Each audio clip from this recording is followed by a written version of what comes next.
Dans un monde idéal, il n'y aurait pas besoin d'anonymat. On serait tous sous nos vrais noms. Et seulement, voilà, on n'est pas dans un monde idéal.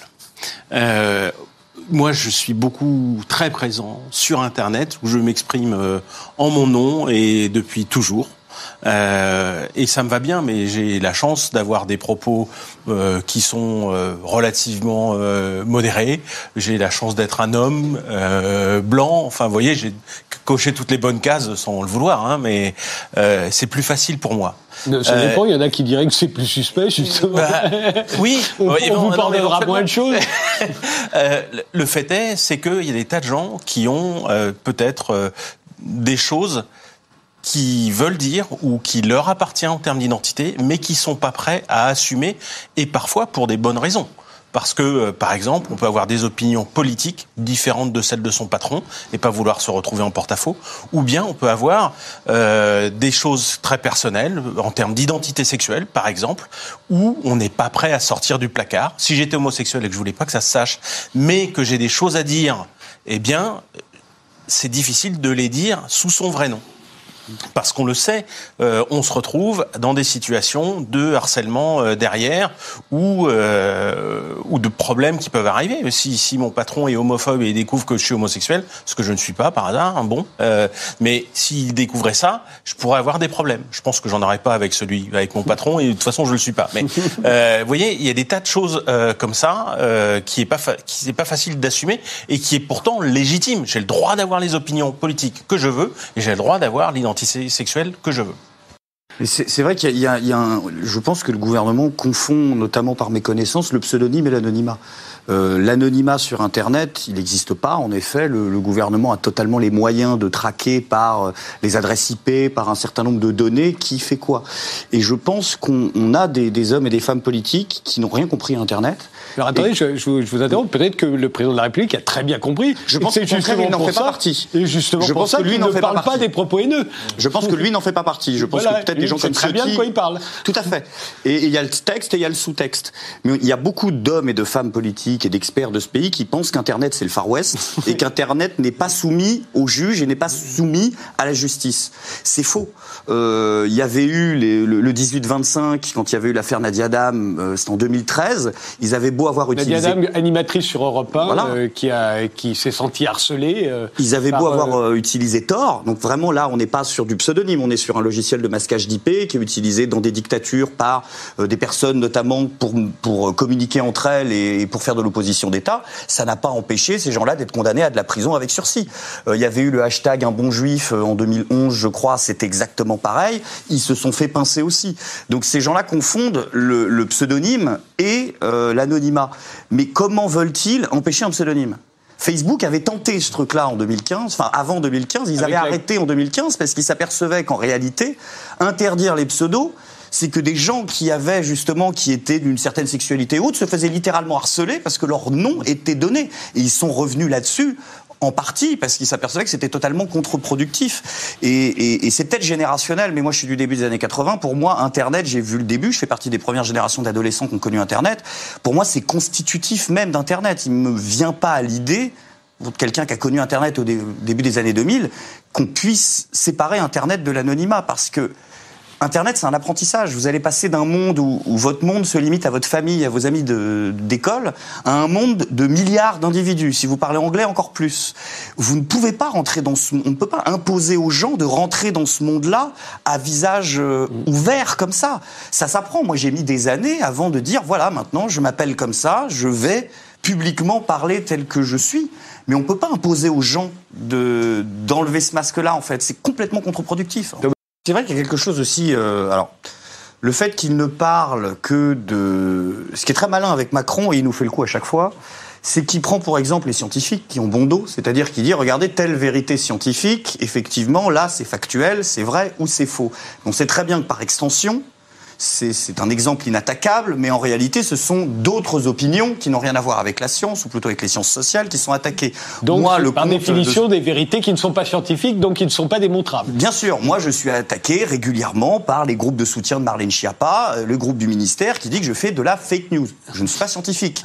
Donc, On sait très bien que cette extension-là, puis lui ne parle pas d'incitation à la haine, mais tous ceux qui sont autour utilisent la notion d'incitation à la haine, qui est complètement floue et qui je trouve que cette idée de prendre que les faits scientifiques, c'est bien sûr que c'est l'exemple inattaquable.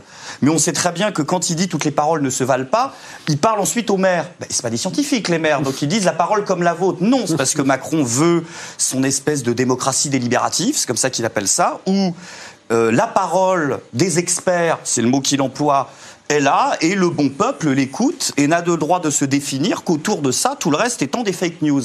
Et pour moi, cette revendication, c'est une revendication de nanti. C'est une revendication de bourgeois, typiquement, en fait, sans vouloir faire du marxisme primaire. Et moi, je vois vraiment ça. Puis il y a une autre question que je me pose, et là, c'est peut-être ceux qui ont étudié plus, comme vous, la faisabilité technique de la chose. Comment veut-on interdire les pseudos ? Parce qu'effectivement, on peut m'interdire de m'appeler Kiki du 38, mais si moi, demain, je m'appelle Greg Tabibian, je veux faire un compte où je m'appelle Julien Mazère, qui n'a jamais existé, qui n'existera jamais, comment est-ce qu'on va faire pour que je ne m'appelle pas Julien Mazère ? On va faire quoi ? Il faut que j'envoie une attestation de domicile ? Il y en a qui ont demandé, il y a certains hommes politiques qui demandent à ce que vous deviez présenter un document d'identité avant d'ouvrir un blog, avant d'ouvrir un compte. Oui, il y en a qui adoreraient ça. Et donc il faut que je mette ma vraie tête, mon vrai visage, il faut rajouter le panneau Wanted. Enfin, le seul pays, si je ne dis pas de bêtises, où on impose totalement cette non-transparence et cet anonymat, c'est la Chine. On peut nous vanter un modèle libéral, libertaire, tant qu'on veut. Si c'est derrière pour nous faire la politique Internet des Chinois, il y a quand même un moment où ça coince, quoi.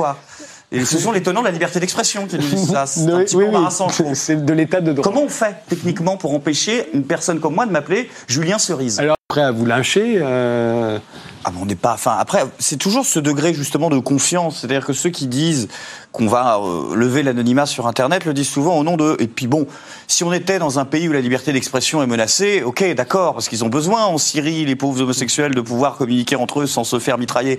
Mais en France, vous savez très bien que c'est les droits de l'homme et la démocratie. Je pense que non.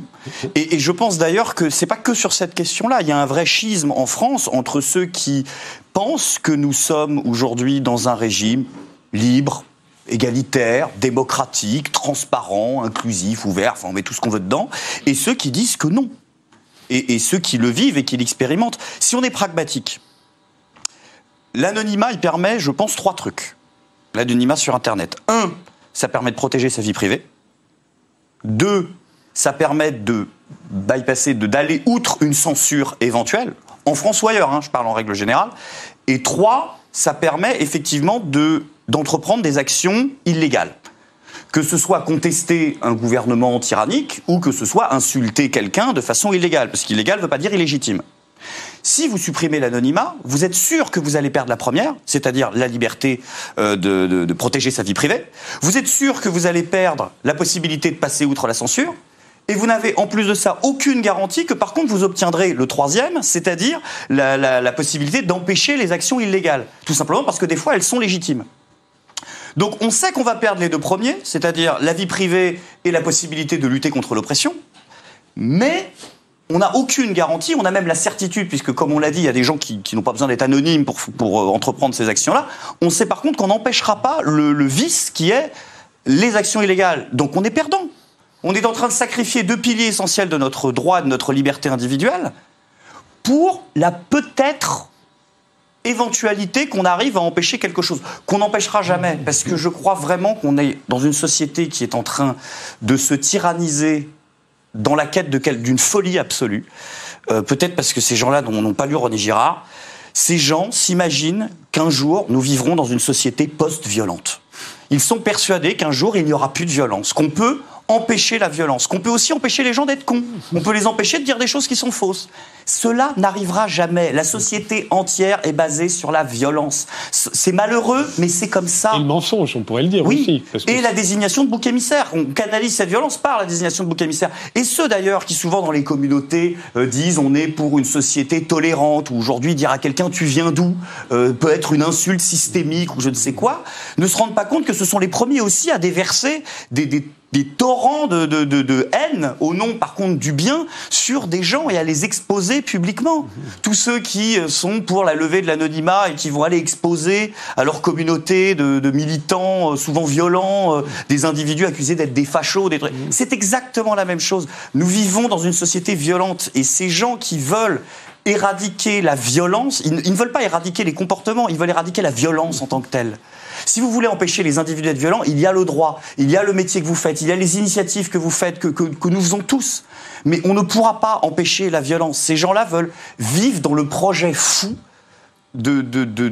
d'éradiquer ce qui est constitutif, malheureusement, ou heureusement, parce que c'est comme ça. Pas seulement la violence, même le mal en général. La violence et le mal, voilà, au nom du progrès, de choses qui sont toujours très floues, jamais définies, et je pense que c'est une folie. Vous perdrez votre anonymat, vous perdrez votre possibilité de lutter contre l'oppression, vous perdrez votre vie privée, et vous ne gagnerez jamais, vous n'obtiendrez jamais l'arrêt de mécanismes qui sont des mécanismes humains, qui sont ceux de désigner des boucs émissaires et d'être violents. C'est comme ça. Tristan ? J'ajouterais à ça le fait que aujourd'hui des choses qui sont légales ou tolérées pourraient ne plus l'être demain. Exactement. Mais on l'a vu. C'est arrivé assez souvent d'ailleurs. Oui. Et on n'est pas à l'abri d'une élection qui tourne mal et de se retrouver avec un cinglé à la tête du pays.